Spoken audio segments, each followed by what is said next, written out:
Welcome back to the Traders Network. I'm Michael Yorba, your host. Thanks for joining us. Broadcasting to you live from the Dallas KFXR 1190 AM iHeart Media Studios, worldwide through yorbamedia.com. All right, joining me now is Mark Heil. He is the president and CFO of Ascendant Solutions. Mark brings with him just a very, very in-depth background in his industry sector. Mark, welcome to the show. Michael, thank you for having me on your show. All right, my pleasure. All right, Mark, let's start a little bit, and I wanted to make sure that everybody gets your stock symbol, ASDS, right? That's correct. We're publicly traded on the PINKSHEETS under ASDS, and it's Ascendant Solutions, ASCENDANT Solutions.com. All right, let's back up a little bit because you bring a lot to the table when it comes to your management skills, the depth that you bring into your market sector. Let's get a little background so the audience can feel more, get a better feeling of who you are, your leadership skills, and then we'll walk right into what your company does. Well, thank you. Yes, so I started my career out in public accounting at the firm of KPMG, and after several years there working at KPMG, I went to work for a client, American Excelsior, which is a manufacturing distribution company. I was there for over 15 years as its CFO, and one of the opportunities I had there was to become its chief operating officer of one of its divisions, and so I was exposed to sales and marketing and really enjoyed that side of the business. After my career there, I moved on and was working as the CFO of an ad agency for several years, and then I had the opportunity to work with Tatum Company, which is a consulting company, and was able to provide a wide variety of services to their clients and SEC clients in a number of areas. So those were things that really helped me when I was looking for my next position, which I started here at Ascendant Solutions in 2007 as its CFO. I absolutely love your business model. I got to look at what you guys are doing. Let's tell the audience what Ascendant Solutions does. We're a private equity company that's recently changed our focus to really look at buying, acquiring, and managing community-based pharmacies. We were successful in 2004 of acquiring Doherty's Pharmacy, which is almost a 90-year-old pharmacy here in Dallas that provides pharmaceutical excellence and personal service to our customers here in the Dallas area. We're recognized as one of the oldest and largest community-based pharmacy in the Texas area and throughout the United States. And we've decided that our focus should be at Ascendant to look to acquire additional pharmacies. Now, when you say personal service, I was talking to a friend of mine who's been a longtime customer, and the feedback I got was this is the best personal service. You deliver anything that's in the store to anybody within, that's within a reasonable distance, and that is real service. Yes, we do provide that, and that's something that's unique about community-based pharmacies that are very different than the big box chains that you see, is we have a huge variety of products, not only just prescriptions, but all kind of healthcare products that a patient may need. We do compounding materials where we can take products and mix them up specifically for you as a customer. We have a variety of medical equipment that you don't find at the big box chains. And then also that personal service that we have, we do deliver. We really touch the customers at the community level. You do. Now, on back into the company, the recent pharmacy acquisition in Dallas, Houston, El Paso. Could you talk to us about, what kind of revenues that's added to your model?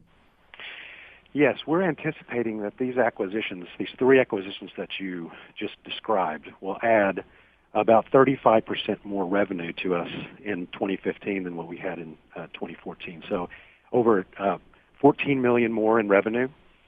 So we were on pace for about $29 million in revenue in 2014, and we'll look to approach $40 million in 2015. So it's a huge increase that our shareholders will see at Ascendant Solutions. I got to look at what has been going on with this company. You've taken a company that built a reputation of service, but it needed a better hand, if I may be so bold as saying this, at the back end, the mechanics of what does the balance sheet need to do to turn this around. And I saw that you reduced your debt, you increased your market share, and you increased your revenue stream. Can we talk about those activities 2013 till now? Sure. So when we changed our model in 2012 and said, okay, Ascendant Solutions as this private equity company is really going to focus on community-based pharmacies, the first thing we needed to do is really improve our operations in 2013. So we took a lot of time and effort to sell off assets within the Ascendant portfolio that didn't relate to the community-based pharmacy and the Doherty Holdings section that we have. We really worked on increasing our sales. We worked with our vendors to improve our margins. And the management really did a great job in reducing expenses through 2013, which we produced over $1 million in revenue in 2013 compared to a loss in 2012. So what that did, it really got us in the position to say 2014 is coming, we can do acquisitions now. So that was very, very big. It increased our shareholder equity by over 17%. And it reduced our debt by 33%, which was great for the balance sheet. Yes, amazing. Your expansions here, and then your attention to the balance sheet. Let me just back up and give you some room, because there's definitely some investors. Everybody within the sound of our voices knows about your pharmacy. Now I want to give them a chance to hear how you, and with the limited time that we have available, but how you got into the mechanics of the business and turned it around. I mean, we give them a high-level view just a second ago, but there are some things that hit, and only a person like yourself is going to say, this is what we need to address now. Can we walk through that just a little bit? Yes. So what we need to address is we need to make sure that we're still focusing on the customer, that we're providing the service that they really need, that we're making sure the balance sheet stays correct, and how do we go about doing that looking forward? Community-based pharmacies have a thread in it that most of them have that say we need to provide excellent customer service throughout our customers. It's really important that we did that, and so that was our big focus in 2013 and in 2014 of looking at acquisitions and where do we find those other community pharmacies that we can add to our portfolio to make us grow. How do you find the right pharmacy to go out and to pick up? I mean, to merge with or to acquire. How do you know this one's going to work or that one's never going to work?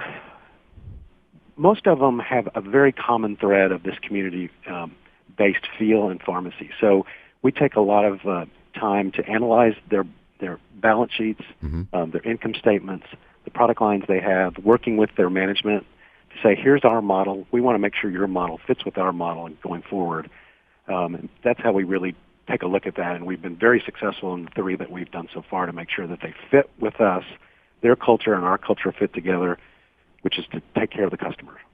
So they've got to have already a track record of customer satisfaction and loyalty to the customer base, and then at least enough of the financial activity that you can take it and tweak it and turn it into a higher performing venture. Is that what I'm getting from you? Yes, that's exactly right. So a number of these smaller community pharmacies aren't big enough to offer all the product lines that we can offer at Doherty. Since we're so big, we have management and we have products that can enhance the retail side of the scripts that they're selling right now. So it's really important they understand that and are buying into that. So we get the sellers to buy into what we're trying to do, and all the ones we've had so far have been very willing and able to do that with us going forward. Why don't we do this? Mark, let's take a break right now, but on the other side of the segments, I'd like to come back and see if we can talk about your strategic partner and the future growth activities of your company. Okay, that sounds great. All right, we'll be right back with Mark Heil, President, CFO, Ascendant Solutions. That's ASCENDA ASNTsolutions.com, and symbol on the Pink Sheets is ASDS. And special thanks to 1-800-PublicRelations.com for all their PR and media support. We'll be right back.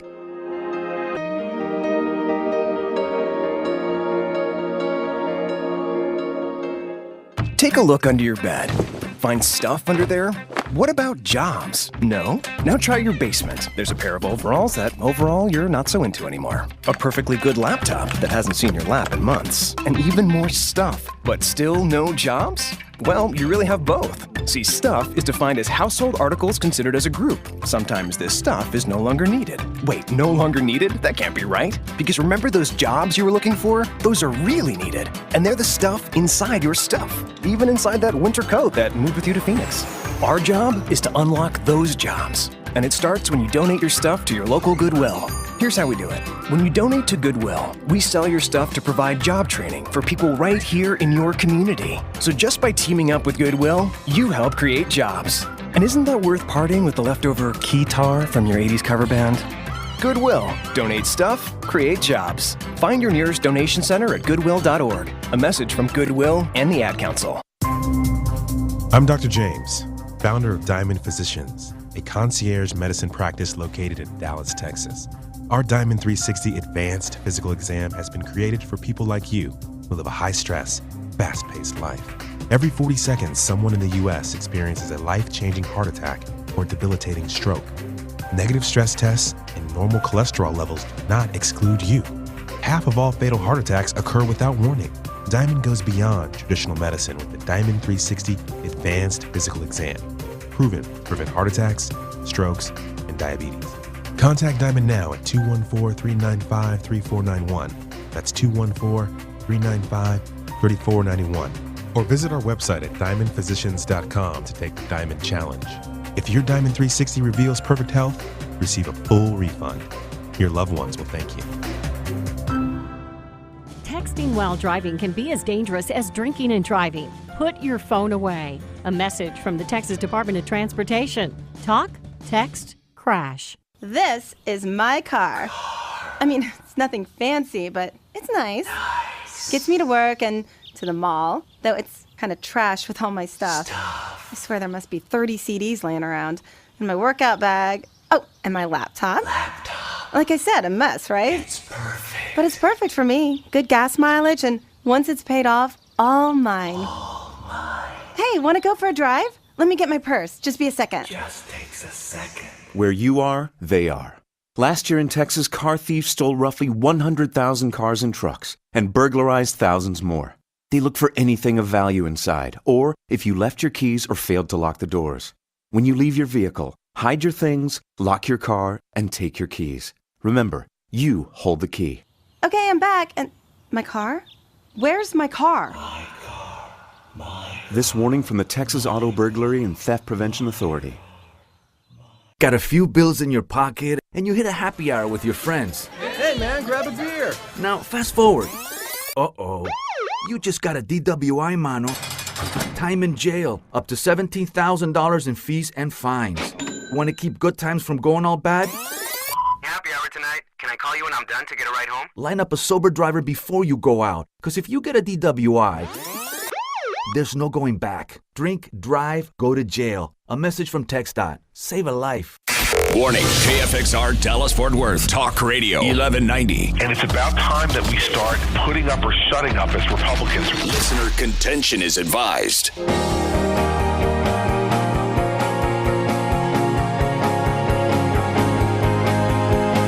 Welcome back to the Traders Network.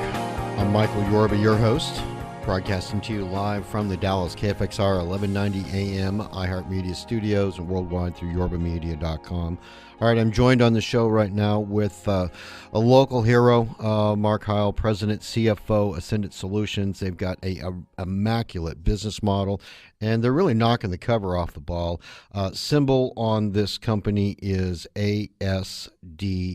You definitely want to take a look at this company. All right, Mark, when we left off the show, we were talking about what you've done and some of the remarkable things that you've done with this company to turn it around and get it into a viable, really high-powered engine moving forward. You also have a strategic partner that you're working with that's going to give you some bigger horizons for this company. Can we get into that? Sure. Yes, we're very fortunate to have established a really good strategic partner with Cardinal Health. Cardinal, is one of the Fortune 50 global pharmaceutical distributors, and they provide a number of products to, obviously, the whole healthcare industry. There are three major distributors. There's McKesson, Cardinal Health, and AmerisourceBergen.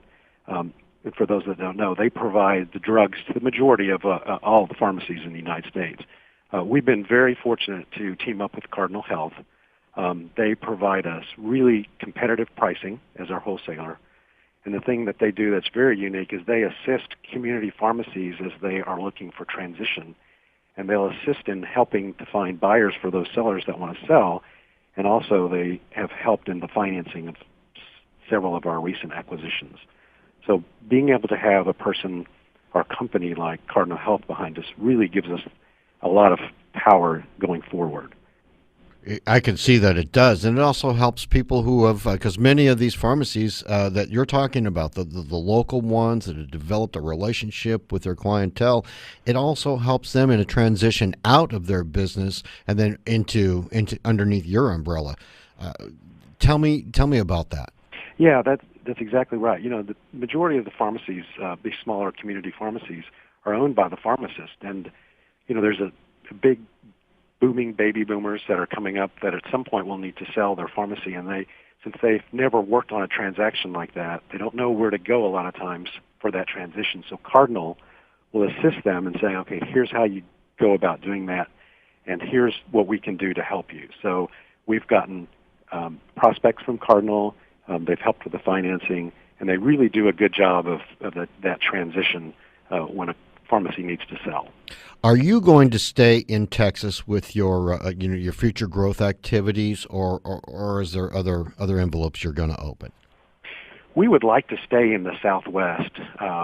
Since we're a small management team right now, we'd really like to stay close to the pharmacies we're looking at. So, the market is really big.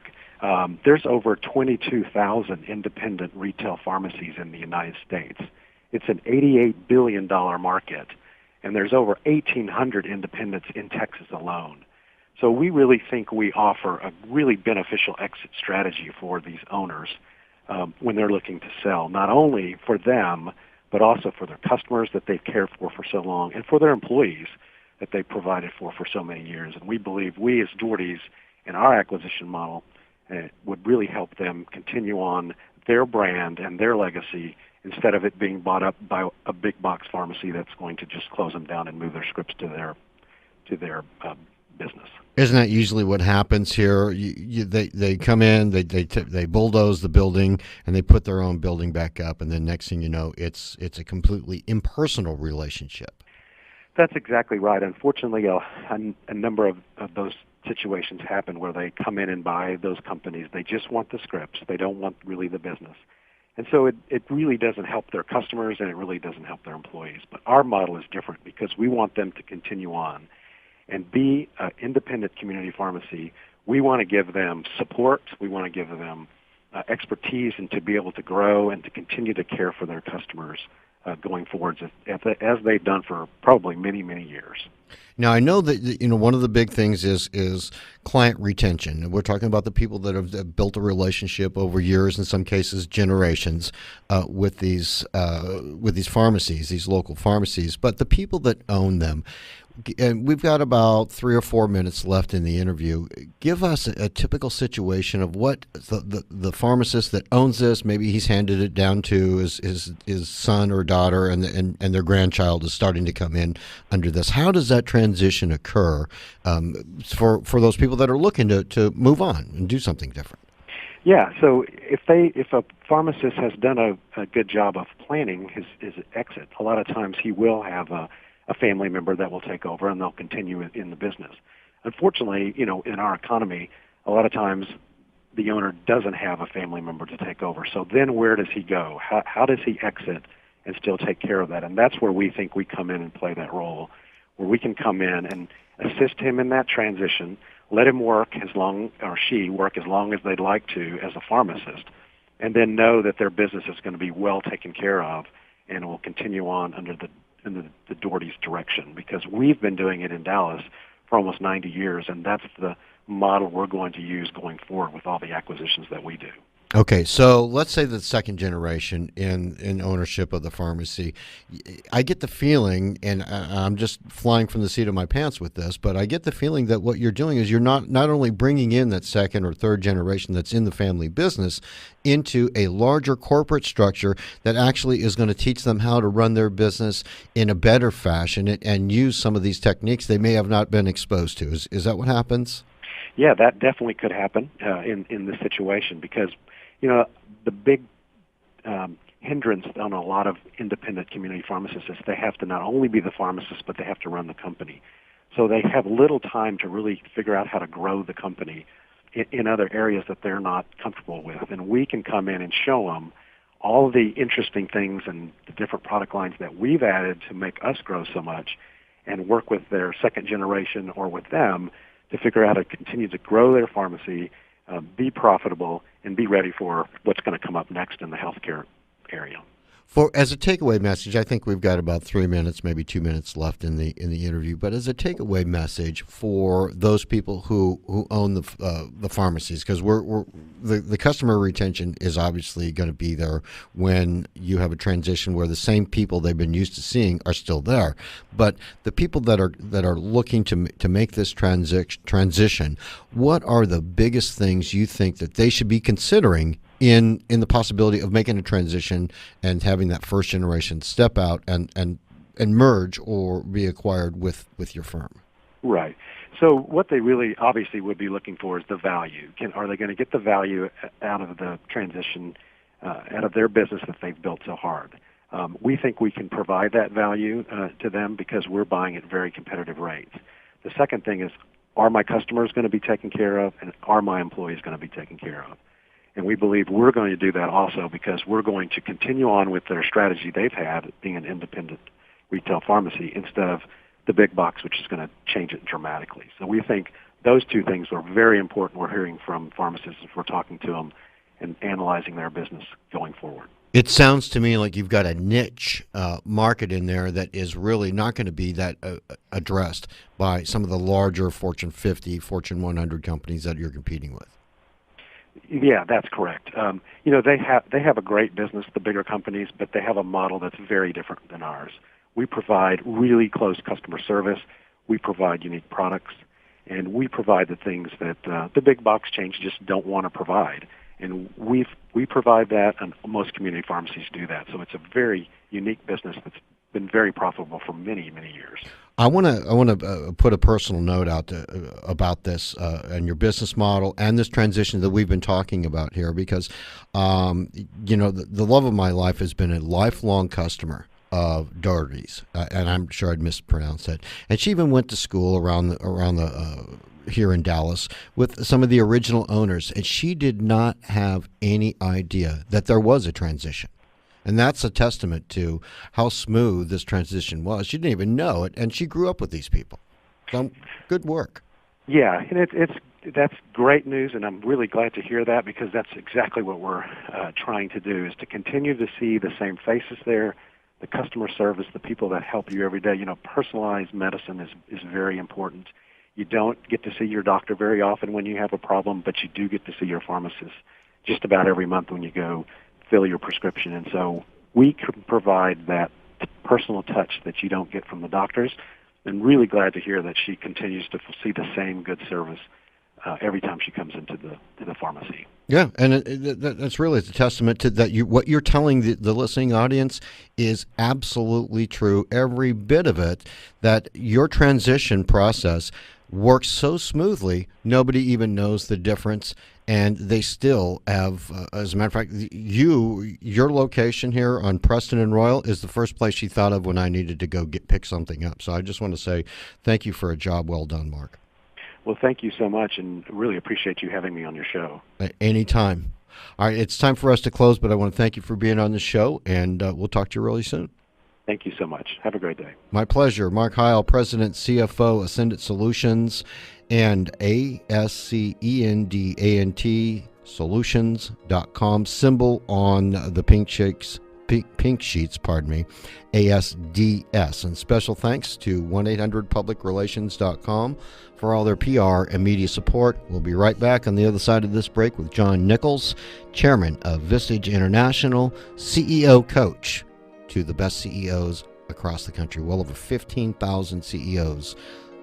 Listen to what this man has to say. We'll be right back.